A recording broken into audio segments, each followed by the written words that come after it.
Thank you very much for the 10,000 gold. Apparently, Slasher got interviewed here on Fox News. It's a big deal.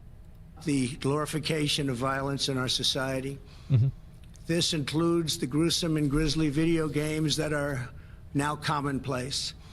It is too easy today for troubled youth to surround themselves with a culture that celebrates violence. We must stop or substantially reduce this, and it has to begin immediately. Why the fuck why the fuck does he have to do that? Like, everything that he said was basically true, minus the video games thing. Yeah, people do. We do live in a society that glorifies violence. Absolutely. Like, think about all the, like... But don't show a titty. If you show a titty, you're fucked. You show a nipple, fuck you. You're done. Banned 30 days minimum. Easy fucking game. Like, guys, yeah, this is so fucking stupid.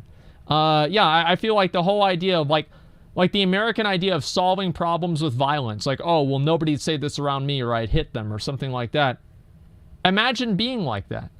Like, and this is like a common thing, and people think that they're badasses for saying stuff like this. And then you get surprised and people do things that are extremely violent as well. Yeah, Antifa. Well, it's not just Antifa, right? Antifa, yes, they do that too, but it's everybody. Like, even on like a personal level, they think that, like, let me tell you something. In my opinion, right, this is for, like, a social interaction inside a society, right? So, like, you're talking to somebody else. Nothing that person tells you outside of, like, a threat that they're going to kill you or something like that. I've never had to solve a problem with violence that wasn't, I never have to, like, initiate violence to solve a problem. It doesn't happen. Like, people that do that are crazy. And in the U.S., this is somehow, like, accepted. A pretty violent person in my head. Well, yeah, there are times all the time where I think a lot of violent things in my head, and they stay in my head. I don't talk about them. I don't, act like a badass because I said that, oh, I'll beat this dude's ass or something like that. It's fucking ridiculous.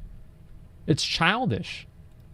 President Trump blaming video games as one of the reasons behind mass shootings in the U.S. This as lawmakers struggled to agree on ways to prevent future gun violence, and demands for action rising after the massacres in Texas and Ohio that left 31 people dead. Rod Slasher Breslow is a competitive gaming leader and an esports consultant. You were here just last week to help me understand and explain to everybody about the benefits of Fortnite and these young people getting together in these big competitions, making a lot of money. But then we have these shootings.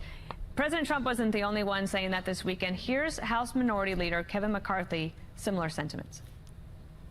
The idea of these video games to dehumanize individuals, to have a game of shooting individuals and others. I've always felt that is a problem for future generations and others.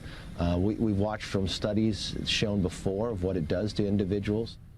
Rod, you're part of this community. You've been fighting back against this sentiment for a long time. How do you respond to that? I mean, I've been watching a lot of the guests and interviews on Fox News, and it has been very frustrating as someone who comes from the video game industry. Damn, they actually brought him out to fucking sit there, like, on studio. They didn't, like, have him in, like, they didn't have him call in with a green screen. They actually had him come out. This is a big thing. Personally been playing first-person shooters in these games for 15, 20 years, and I have never had any type of intention to go out and perform real-life violence. And that same sentiment is for everyone that plays video games. Video games are an international, worldwide phenomenon, played in every single country in the world, including these first-person shooters. What about in Antarctica? But these things only happen here in America. We do not see or have that violence anywhere else in the world, even though everyone else is still playing those games. Dan Patrick is the Lieutenant Governor of Texas. I'm pretty sure there's a lot of violence in other places in the world. I don't know if that's really accurate, but I mean, I'm pretty sure that it's obvious that video games are not, the cause of the violence, regardless of that. Why is gun violence? I mean, like, there's plenty of other violence, right? It's like, I don't know. I feel like if you're stabbing somebody or beating somebody up, is that worse than doing it with a gun or better? Like, I don't know. If somebody gets killed, it seems like it's the same fucking thing. This is, of course, one of the shootings, the El Paso shooting happening in his state. He had this to say about a soldier fantasy. Watch this. This manifesto, he talks about living out his super soldier fantasy on Call of Duty. We know that the video game industry is bigger than the movie industry. I read the manifesto. That's not what he said. That's literally not what he said. Like, because there was like an excerpt from it that I looked at on Twitter or something like that. I forgot where it was. That's actually not what he said. It's like, it's just not. I'm not going to show it, right? Because I don't know how this is like against the rules or whatever, right? But he just definitely can't fucking show it. Yeah, just not going to show it, right? It's not what he said. Like, I don't know why. Like, this is the same issue. Like, I mean, remember what I was talking about with like the alinity thing, and everybody blew up over that because I said that they were exaggerating things. And it's like there are plenty of bad things that anybody has done, right, that she did, and they could focus on that, but instead of focusing on the things that actually happened, they created an exaggeration of what happened, and then people don't take it as seriously. This is exactly what they're doing here. This person probably did do a lot of bad things, but because they're exaggerating it, it calls everything into question. I don't know about you guys, but like whenever I read an article and I see one inconsistency, I immediately discount the article. I just assume that it's bullshit. Because the other things that I just don't know as much about are probably wrong too. Yo, can you log off until you're done? Oh, can we report this person? Everybody, let's all report him. Yeah, report the person I'm treating. Yeah, everybody, let's go target him, report his name. We'll give him a little vacation there. Okay. Did I actually take the gold? I didn't even notice. Yeah, you did. Okay, well, that's fucking blood money. All right, let's see. Yeah, report. And, yeah, he'll get suspended for that. Okay, just give me 1 second here. I guess I will go over to, if he keeps opening, let me just put him on ignore or something like that. I thought I did. Okay, let's go. Sorry, I'm going to get back to this. Industry and the music industry combined. What's changed in this country? We've always had guns, we've always had evil, but what's changed where we see this rash of shooting? And I see a video game industry that teaches young people to kill. Okay, so he's making the case that if you have especially these shooter games where you can actually basically dehumanize somebody, he's making the case that maybe that is a problem. Yeah, and it is total nonsense, and it sounds like the same politicians that would do the same thing 10 or 15 years ago, whether it was blaming Grand Theft Auto or Marilyn Manson and metal music to try to push the issue aside from anything that is actually happening. All forms of entertainment, whether it's video games or movies or music, do not directly influence someone to have violent acts. And to perpetuate that stereotype is hurting the entire discussion and is moving away from the real issues that are going on here, most namely guns and the access to the gun issue. I mean, I've seen a lot of people talking about it. People don't want to be taking away people's guns in this country, but there has to be a better discussion on you being able to acquire them. Even if you're not a fan of gun control, even if you don't want gun control, there's like 8 other things that happen at the same time as gun control, right? Like mental health, etc., right? So even if you're one of the people that thinks that guns are completely fine, everything is okay, these people talking about this dumb shit is still something that should make you mad, because it's making the entire conversation focused on something that doesn't matter. So even if you're a complete, like you have 800 guns in your house or whatever, you still shouldn't like them talking about it, because they're still making the issue about something that's complete bullshit. And everything around that. And there are other auxiliary issues like mental health that go on. Let me ask you about this, because we're going to talk to Jonathan Morris in the next segment about this idea that of young people who are, young men in particular, who are disaffected from their communities, loners, maybe in their rooms, but they find these online chat rooms. But it's a misconception to think that those are the people that are actually participating in games. She means incels. Yes. As you were showing us last week. Incels and doomers. That's basically it. Incels, doomers, neets. What are the other ones? Boomers. No, not boomers. Zoomers. They're watching the show. Zoomers are on Fortnite. They're not doing it. It's incels, weebs. Probably not weebs. Maybe not weebs. Doomers. Not furries. Who else? What are doomers? Look it up. MGTOW. Yeah, I guess that's kind of like the, I don't know if it's like incel or whatever. MGTOW's not really incel. It's a little bit different. I know the difference, but sure, right? Like basically incels. Alt-right, no. I mean, like, I don't know about like alt-right. Like one of the guys that went on to shooting did have like, I think he did like a bunch of political shit, and he was like a white supremacist or something like that. I never read anything beyond the excerpt about the super soldiers thing. I have no fucking idea what the guy said. I have no idea. But that's what I've been hearing. Redditors. You think Redditors are going to leave the house and give up their precious karma just to shoot some people? Yeah, if you die, you don't get to take your karma with you. Food. It's actually true, yeah. People who are playing games with people all around the world, they have more friends than they can count. Yeah, it really is a misconception of people thinking that people are sitting in their basements or whatever playing games. But in reality, especially with the current way that games are gone, everything is online and there's a lot of international competition, whether it's video games or esports, people are communicating with other people from... So how can you say that it's 164 million people playing video games? And like, you know, like this is not 164 million, right? Because I'd say like 100 million of those are moms playing Candy Crush, which I think is different, right? Like, I mean, I think there's different tiers of being a gamer. There is my dad who has played Pong in the 1970s and maybe will like watch me play PUBG, but he's played video games a little bit. Gatekeeper, it's not really gatekeeping, right? It's just explaining different tiers of people that I would consider gamers, right? So for example, a golfer. So if you have played golf 3 or 4 times in your life, I would not consider you a golfer.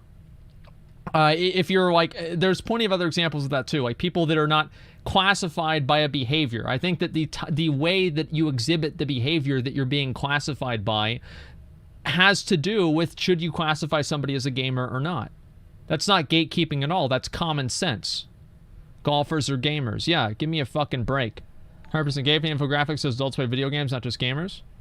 Well, the point that I'm making here is that like what they're talking about is not people playing Candy Crush. Like let's just be honest here. You're talking about people playing first-person shooter games and games that kill other people. There's not 164 million people doing that one thing. Well, pack your bag.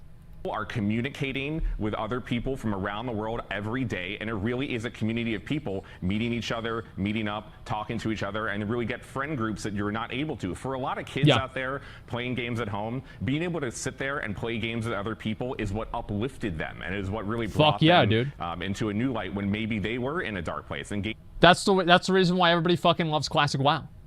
That's the whole fucking reason. That's the reason why everybody loves Classic WoW. Is specifically because of that. Is you could be alone, you could have no fucking friends, you could like, for me personally, right? I was like fucking, I was poor as shit, I was a loser in school, everybody had better shit than me. I wasn't even a loser in school, it's not even true. I was poor, right? We were poor, but like, I wasn't a loser. I had plenty of friends in school. But I did feel like, I felt like I didn't have a chance, right? Nobody took me seriously. You know why? I was fucking 15, 16 years old. Like, I wouldn't take a 15, 16-year-old seriously now. Like, I get it.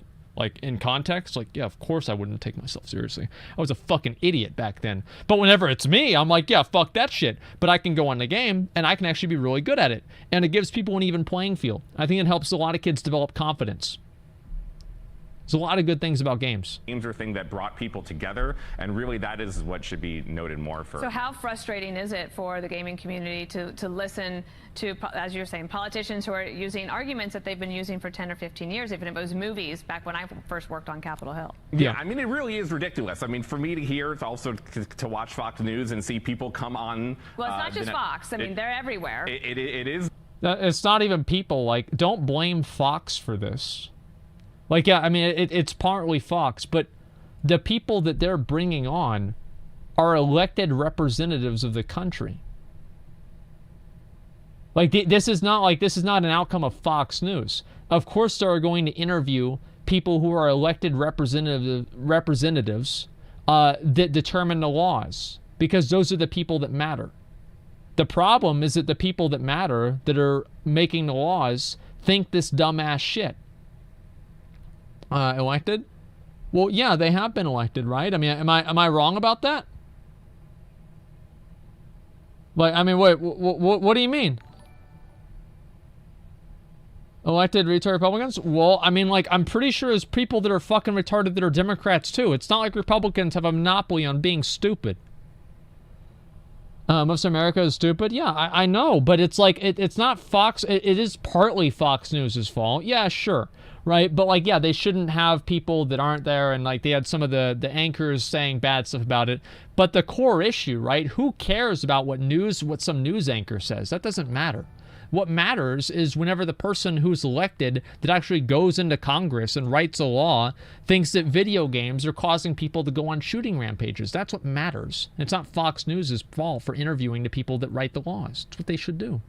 Even if they say really stupid shit. More people should know about it. Not, but you know, it's including Trump, to see him continue to perpetuate the myth Jesus that video Christ. games and other forms of entertainment media like music or movies are really influencing the youngsters out there to do these acts is ridiculous. And we need to move on from these topics to really get into why this is continuing happening, because we don't want to see shootings in America, and we don't want our favorite hobby, which is gaming and esports, which only helps people to continue to be brave. There was a study from Oxford. It said there was no evidence for a critical tipping point relating violent game engagement to aggressive behavior. There are other studies indeed, and of course we have this from the Royal Society of Open Science. They're right there. You can see it. That would be from Oxford. Rod Slasher-Breslow, thanks for coming in and helping us understand it. Thank you, Dana. I'll teach you the dance moves next time. Okay, yeah, we got to work on those dance moves. All right. He's going to teach her how to floss in Fortnite. Yeah, I mean, like, to me, this is the whole fucking thing, right? Retail companies not be the same. Shit, you guys are going real fast, okay? What do you say? I was much more nervous doing this in the Fortnite segment. I feel like, honestly, I might not agree with Slasher on every single thing that he says, whatever, but I think that he went on there and he represented us as, you know, I don't even like saying, I don't even consider myself a fucking gamer. I play WoW. I'm not a gamer, I play WoW. But I think that he did a good job in representing people that play video games and giving their perspective. So he did a great job. We're going to give the tweet a like, and that's great. Yeah, he did do a good job. That's a game. I feel like, I mean, it's different, right? If you're playing one game, I don't know. I just feel like it's a different way of looking at things, right?